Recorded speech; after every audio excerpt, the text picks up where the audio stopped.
শেখ হাসিনার আজকে যে করুণ পরিস্থিতি, এটা কেন হয়েছে এ বিষয় নিয়ে আমাদের আলোচনা করা দরকার। কিছু এক্সক্লুসিভ তথ্য সামনে আসছে। আমির জামাত একটা কথা বলেছিলেন, ডাক্তার শফিকুর রহমান, যে বিএনপি জামাতকেও শেখ হাসিনার পতন থেকে শিক্ষা নিতে হবে। আমির জামাতের সেই বক্তব্যটা ধরেই আমি আলোচনা করছি যে আসলে বিএনপি জামাতের জন্য শিক্ষা নিতে হলে তো কারণটা উদ্ঘাটন করা জরুরি। আসলে কি কারণে শেখ হাসিনার এই পতন হলো বা শেখ হাসিনা ডুবলো, যেটা শেখ হাসিনা নিজেও কয়েকদিন আগেও কল্পনাও করেননি যে তার এরকম পালিয়ে যেতে হবে লেজ গুটিয়ে, কেউ ভাবেননি। তো কারণটা বিশ্লেষণ করতে হবে। ভারতের একটা মিডিয়ার খবর, শেখ হাসিনাকে ডুবিয়েছে ছেলেসহ 4 জন। আসলে কি ছেলেসহ 4 জন? আমরা একটু বিশ্লেষণ করব। আরো অনেক কারণ আছে বা আসল কারণটা আমরা বলবো। তবে হ্যাঁ, ছেলেসহ 4 জন যে ডুবিয়েছে এটা ঠিক। অনেকগুলো কারণের মধ্যে এই 4 জনের ভূমিকা অবশ্যই গুরুত্বপূর্ণ। তো এটা থেকে বিএনপি জামাতের জন্য শিক্ষা আছে। বিএনপিতেও আছে, জামাতেও আছে, তাদের অনেক কাছের লোক, কাছের নেতা, বিশ্বস্ত নেতা। একটা সংগঠন যেভাবে চলতে হয়, যে সিস্টেমে চলতে হয়, তার বাহিরে কাছের লোক, কোরাম মেনটেন করা, গ্রুপিং মেনটেন করা, এরকম কিছু বিষয় আছে। এই লোকগুলো কিন্তু দিন শেষে তাকে ডুবায়। এজন্য না, রাজনীতি করতে হবে জনগণের জন্য, রাজনীতি করতে হবে নিয়মতান্ত্রিকভাবে। তো এখানে বিশেষ কাউকে প্রাধান্য দেওয়া, বিশেষ কারোর উপর নির্ভরশীলতা, এটা বিএনপি জামাত কারোর জন্যই ঠিক না।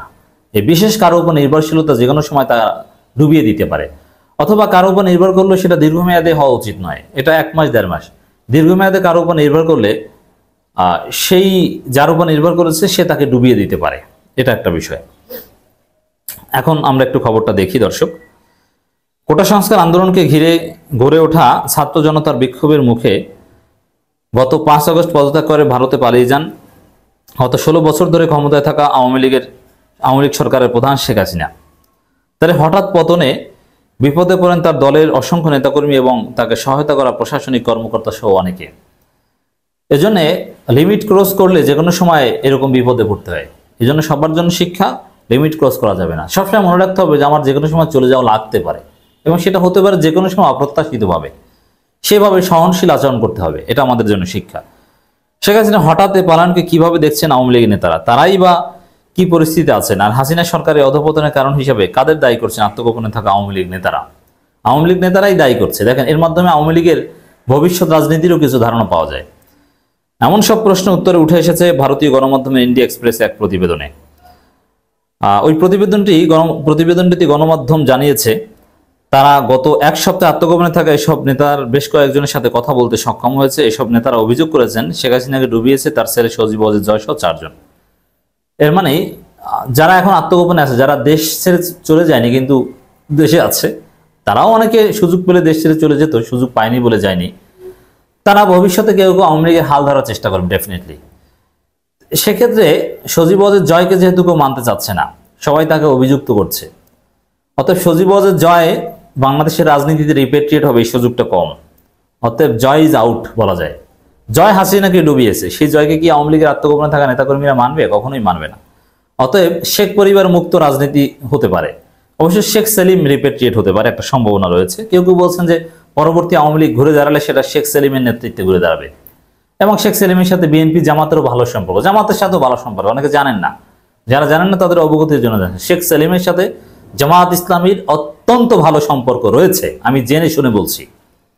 কার সাথে ভালো সম্পর্ক, কিভাবে ভালো সম্পর্ক, শেখ সেলিম জামাতের অনেক উপকারও করেছেন, এগুলো আমরা জানি। সময় হলে, প্রয়োজন হলে বলবো। জাস্ট এখন প্রসঙ্গক্রমে আসলো বলে দিলাম। এই কারণে শেখ সেলিমের নেতৃত্বে আওয়ামী লীগ ঘুরে দাঁড়ানোর একটা যথেষ্ট সুযোগ রয়েছে, আওয়ামী লীগ 2 বা অন্য কোনো ভার্সনে, ইত্যাদি ইত্যাদি। আর নেতারা এখন যে 4 জনকে দোষী করছেন তারা রাজনীতিতে রিপেট্রিয়েট হবেন, সেই সুযোগ কম। আমি আপনাদের সাথে দেখা করতে পারবো না, আমি আত্মগোপনে আছি। ফোনে কথা বলতে পারি, নিরাপদ কোনো স্থানে আমি আপনার সাথে দেখা করার চেষ্টা করব। আপনার গতিবিধি নজরদারি করা হবে, তাই আমি আপনার সাথে দেখা করতে পারবো কিনা জানি না। এগুলো ক্ষমতাচ্যুত শেখ হাসিনা সহ তার দল, আওয়ামী লীগের কয়েকজন নেতাকর্মী ও সাবেক সরকারের সাথে সংশ্লিষ্ট গোয়েন্দা সদস্যদের পাঠানো কিছু বার্তা, যা দ্য ইন্ডিয়ান এক্সপ্রেস পেয়েছে। বুঝতে পেরেছেন? ওরা এখন ভয়ে গর্তের মধ্যে আছে। হ্যাঁ, গর্তের মধ্যে থাকলে কাজ হবে না, গর্ত থেকে ধরে এনে ওদের বিচার আমরা করব। দ্য ইন্ডিয়ান এক্সপ্রেস গত 1 সপ্তাহে এই ব্যক্তিদের কারো কারো সাথে অপ্রকাশিত অবস্থানে দেখা করতে এবং কথা বলতে সক্ষম হয়েছেন। এই ব্যক্তিদের অভিন্ন কথা হাসিনা দল ও জনগণকে পরিত্যাগ করেছেন। তাদের মধ্যে আওয়ামী লীগের এক নেতা বলেন, আপা আমাদের ছেড়ে গেছেন। এর মানে হাসিনাকে রিপেট্রিয়েট করার সুযোগ নেই। হাসিনা অধ্যায় আওয়ামী লীগের রাজনীতিতে শেষ। এখন কেউ চিন্তা করলে সর্বোচ্চ শেখ সালিমকে নিয়ে চিন্তা করতে পারেন। হাসিনা পালিয়ে গিয়েছে, কোনো পতিত স্বৈরশাসক আর ঘুরে দাঁড়াতে পারে না। অতএব যিনি পালিয়ে গেছেন তিনি আর রাজনীতিতে স্বাভাবিক হতে পারবে না, এই সুযোগ নেই। নেতাকর্মীদের পরিত্যাগ করে শেখ হাসিনা চলে যাওয়ার এই অনুভূতি শেয়ার করেছেন আরো অনেকেই। 5 আগস্ট ঘটনাবলী তারা আগে থেকে আজ করতে পারেননি। সেদিন শেখ হাসিনা তার বোন শেখ রেহানাকে সাথে নিয়ে দেশ ছেড়ে পালিয়ে যান। শেখ হাসিনার ছেলে সজীব ওয়াজেদ জয় বর্তমান যুক্তরাষ্ট্রে ও মেয়ে সাইমা ওয়াজেদ ভারতে আছেন। আওয়ামী লীগের একাধিক সূত্র জানায়, হাসিনা দেশ ছাড়ার সিদ্ধান্ত তার মন্ত্রিসভার সদস্য এমনকি ঘনিষ্ঠ সহযোগীদেরও পুরোপুরি বিস্মিত করেছে। এক নেতা বলেন, আমরা টেলিভিশনে খবর থেকে এটা জানতে পারি। আওয়ামী লীগের এক নেতা বলেন, 5 আগস্ট শেখ হাসিনা চলে যাওয়ার পর আমরা একটা সময় শুধু বাড়ি থেকে বের হওয়ার সুযোগ পাই। সেটা সেনাপ্রধান যখন বেলা 3টার দিকে জাতির উদ্দেশ্যে ভাষণ দেন ও মানুষ তা শুনে টেলিভিশন পর্দায় নজর রাখছিল। আরেক নেতা ও মন্ত্রী সাবেক সরকারের বলেন, আমিও আমার পরিবারের সদস্যরা ধরা পড়লে লোকজন আমাদের জীবন্ত পুড়িয়ে মারতেন। হ্যাঁ, তারা যে অপরাধ করেছে এটাই জনগণের ক্ষোভের বহিঃপ্রকাশ এভাবেই হয়তো বা ঘটত। আওয়ামী লীগের 15.5 বছরের শাসনামলে শেখ হাসিনার সরকার বিরোধী দলের নেতাদের টার্গেট করে কারাগারে পাঠায়, মারধর করে, ভয়ভীতি দেখে, হয়রানি করে, কিন্তু পরে হঠাৎই পরিস্থিতি উল্টে যায়। এখন বিএনপি জামাত এরা যেন এগুলো না করে, মানে এই ধরনের অন্যায় আচরণ পুরোপুরি বন্ধ করতে হবে, নাহলে কি অবস্থা এটা আমাদের জন্য শিক্ষা।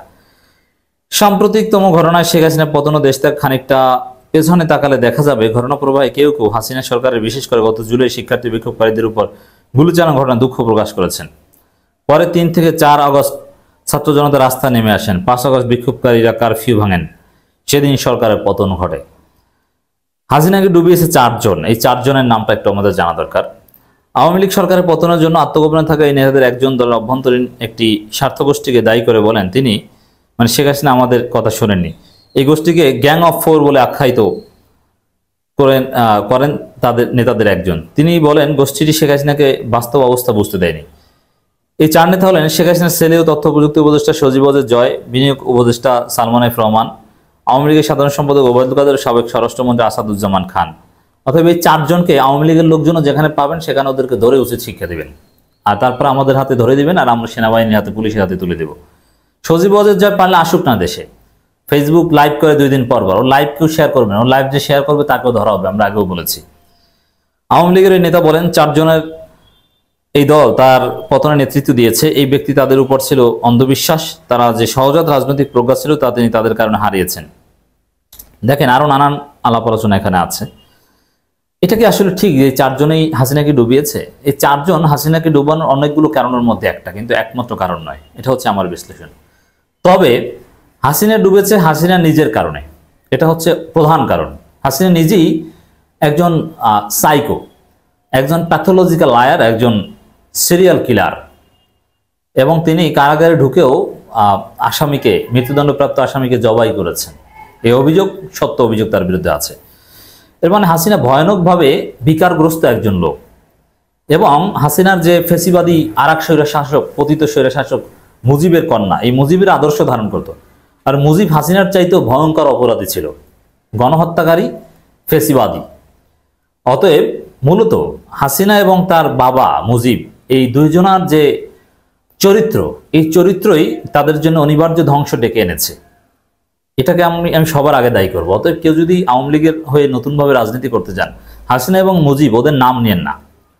ওদের নাম নিলে পরিণতি এটাই হবে, জনগণের জন্য কিছু করেন। মুজিব যা করেছিল সেটা জনগণ জানলে হাসিনার চাইতেও বেশি ঘৃণা মুজিবকে করত জনগণ। অতএব এই মুজিব প্রেম দেখায়েন না। যাই হোক দর্শক, হাসিনার পতন এটা আল্লাহর পক্ষ থেকে হুকুম হয়েছে, ফয়সালা হয়েছে, হয়ে গিয়েছে। এবং ওর যে এই যে মিথ্যাচার, জুলুম, নির্যাতন, এগুলোর ফলে এটা হয়েছে। আর ওবায়দুল কাদের কিংবা আসাদুজ্জামান বা সালমান এফ রহমান এরা ডুবিয়েছে কথা আমি পুরোপুরি বলবো না। তবে জয় অনেক টাকা পয়সা লুটপাট করেছে, নিয়েছে। জয়ের ভূমিকা আছে হাসিনা ডুবানোর ক্ষেত্রে। এবং আমি এটাও বলেছি, আবারও বলবো, যে জয় 2 দিন পর হাসিনাকে গালাগালি শুরু করবে। যখন জয়ের জীবন সংকটাপন্ন হয়ে যাবে, জয়ের পৃথিবী সংকুচিত হয়ে যাবে, তখন জয় নিজে হাসিনাকে গালাগালি করবে, ওর মাকে চিনবে না, অসুস্থ হলে দেখতে আসবে না। ওদের চরিত্র এরকমই। অথবা আমরা একটা ফ্রি বুদ্ধি দিয়ে দিই, যারা আগামীতে আওয়ামী লীগের রাজনীতি করতে চান, আওয়ামী লীগ নিষিদ্ধ করা হবে কমপক্ষে 3 মেয়াদের জন্য, এটা আমরা করব। কিন্তু তারপরও 15 বছর পর বা কোনোভাবে যদি আওয়ামী লীগ নামে কোনো দল রাখতে চান, তাহলে এই হাসিনা পরিবার বা হাসিনার ঘনিষ্ঠ এদের ধারে কাছেও যেন না, শেখ মুজিবের নাম নেন না, নতুনভাবে কিছু করার চেষ্টা করেন। আপনারা মনে করছেন যে শেখ মুজিবের নাম নিলে শেখ মুজিবকে ঘিরে মনে হয় আওয়ামী লীগ ঘুরে দাঁড়ানো যাবে। শেখ মুজিবের নাম নিয়ে ঘুরে দাঁড়াতে আমরা দেব না। শেখ মুজিবের আসল চরিত্র আমরা জনগণের সামনে জানিয়ে দেব ইনশাল্লাহ।